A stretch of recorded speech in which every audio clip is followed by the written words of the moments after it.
Here we go. Let's go. Aswand Cruickshank, your one and only Move Swiftly speaker, checking in for a daily Move Swiftly thought, giving you a perspective on teamwork that you will not get anywhere else. I could not wait to give my thoughts today. Let me tell you, according to this, March 14th, 2024, 2 days after became public information, there was a N.I.L Roundtable. N.I.L Roundtable that was organized by Senator Ted Cruz just 2 days ago that became public. It's on YouTube. I've watched it twice, the whole hour and roughly hour and 30 minutes of it. I strongly, anybody that's involved in the sports world, particularly college, youth, high school athletics, I strongly urge you to watch the entire hour and 30 minutes of it. Very, very informative, a lot of enlightening discussion and things in regards to how we can move forward with NIL, how college athletics can use NIL to the benefit, how we can start benefiting from it as opposed to it being so unfair. There's a lot of thoughts I have on this. In fact, I'll do this video.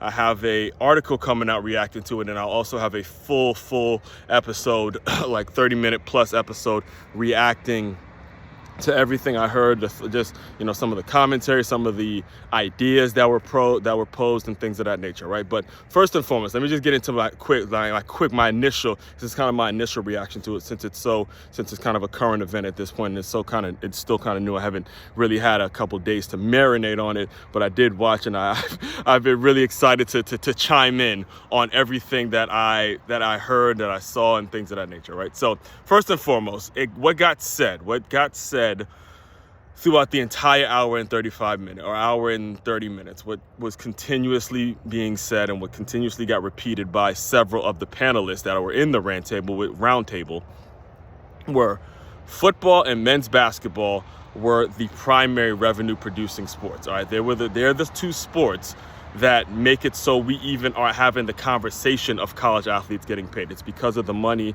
that football and men's college basketball brings in.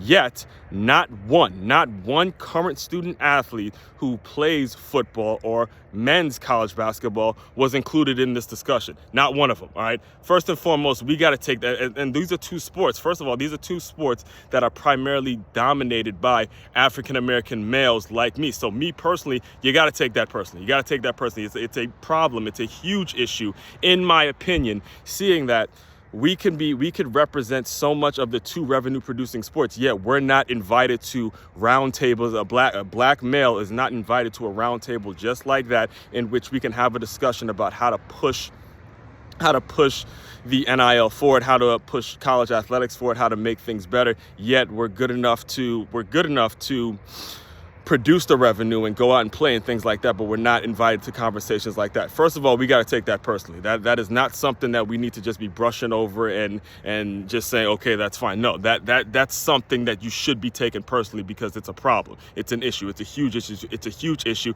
And it's a huge disconnect. However, that being said, the student athletes that they did get to come on, the Cavender twins, they did a fantastic job. And not only did they do a fantastic job, the reason, in my opinion, that they were chosen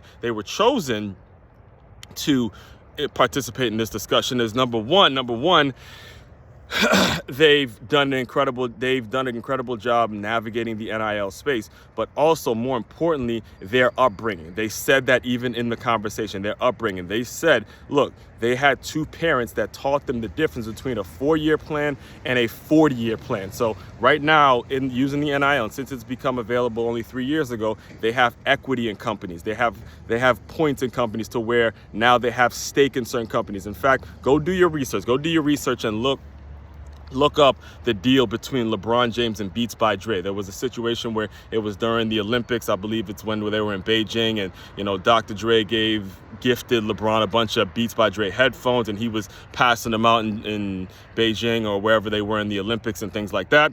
And next thing you know, the company gets sold to Apple, and there LeBron is with equity and points in the company, and he gets a piece of what Dre sold the headphones to Apple for. Again, equity, teaching these things. That's the point. That's the disconnect. That's the main thing. That's the first and foremost thing. That the initial thought is that we, again, me as a former football player and all of the all the athletes that are currently participating in men's basketball and football who look very much like me, we need to start teaching the importance of equity. We need to start teaching the importance of ownership. We need to start teaching the importance of lifetime earnings and not just quote unquote getting that bag, right? Getting that initial bag, but how do we get stake in the company? How do we become partners? And one of the things I actually do talk about in my book titled Transferring D1 is making it so college athletes have to give a percentage back to the university. So now that they're putting their money to work, now there's loyalty. Now, again, if I got my money, if I got my NIL money tied up in this university, I'm not just jumping in the portal because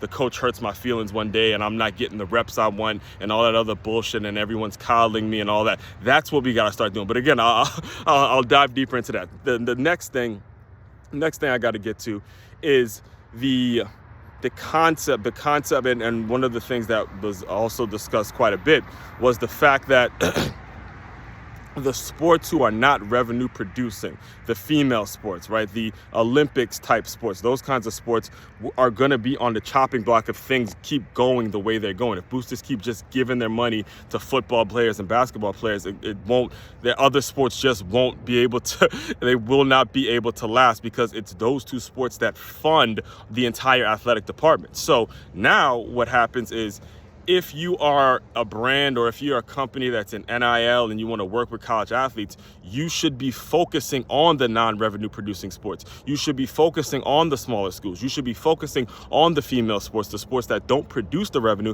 because the athletes that you'll have coming working with you, they know they're not going to the league. They know there isn't a pro league in which they're going to make millions and millions of dollars. So they're going to push your brand a whole lot harder. They're going to sell your products. They're going to make it so you can create a profit. That needs to be the focus. That needs to be the focus for brands. But the problem is you're giving so much money to a specific player in this specific sport. And if this specific player doesn't like the way the coach is treating him or the way it's acting, the way things are happening at the university, playing time, whatever it is, he could just jump and leave. Now there, your money's gone. Basically, you just threw your money down the toilet and wasted it, all right? That's the second point. Third and final point, and again, don't worry, I'll have a whole lot more. I have a fuller episode of this and an article on this where I'm going to flesh out these points a little more, and give examples and things of that nature. So just stay tuned for that. But the final point is, again, football.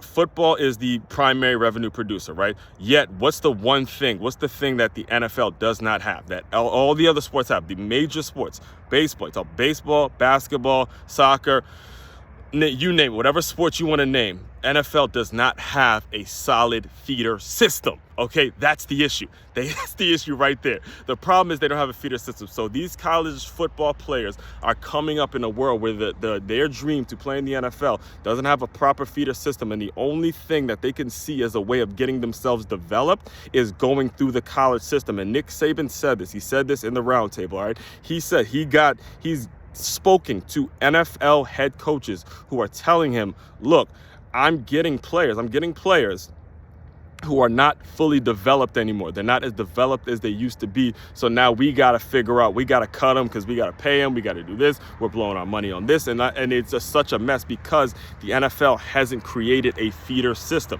And again, you may be listening to me and you may be tired of me saying this, but I'm going to keep saying it over and over again because it becomes more and more of a problem when you're talking about college athletes getting paid. All right. A new league, the XFL, the UFL, and all these other leagues that get started, that is not what I mean when I say feeder system. What I mean when I say feeder system is you take an NFL franchise, let's pick one. We'll take the Baltimore Ravens. We take the Baltimore Ravens, and the Baltimore Ravens goes and they build a team in Delaware. They go and build, I actually have. They build a team in Delaware, and they say, these are 35 to 25 guys that we want on our roster, and we want to develop them. If a young high school kid has that type of franchise that he knows he can go to, is stable, is going to get paid handsomely to play for that developed feeder system, then what starts to happen is the pressure gets off of the college to get them to the league, and they start making their decision on college on, okay, what am I going to be studying? What what's my degree going to be in? What type of job am I going to have? Or what kind of career do I want to pursue if the NFL doesn't work out? Because I know if I want to play pro, I can go through this feeder system that's going to develop me, that's going to train me, that's going to get me right to the league, as opposed to trying to, use the college experience and, maybe go to class, maybe not, but I got to train here and I got to make sure my family's safe. All that stuff is just putting more pressure on the college athlete, which in turn puts more pressure on the college coach to recruit this college athlete. And all of that just turns into what we see as the wild, wild west. All right, as the wild, wild west. Again, I have a ton of thoughts on this. This was just kind of the short and sweet version of what I'll be talking about, me reacting to the entire roundtable discussion. The main thing is we got to start teaching the importance of equity. We got to start making sure we're emphasizing this concept of lifetime earnings and not just throwing money in situations that don't work, all right? Stay tuned, folks. Like I said, stay tuned. We got a whole lot more coming on this. Main website to check out to dive deeper into all my work, makeyourmove.com. That's MAKEYAMOVE.com. It's a one-stop shop for all your teamwork and your self-development needs. Aswand, Cruickshank, your one and only Move Swiftly speaker, checking out. You guys continue to move swiftly. We will talk more soon.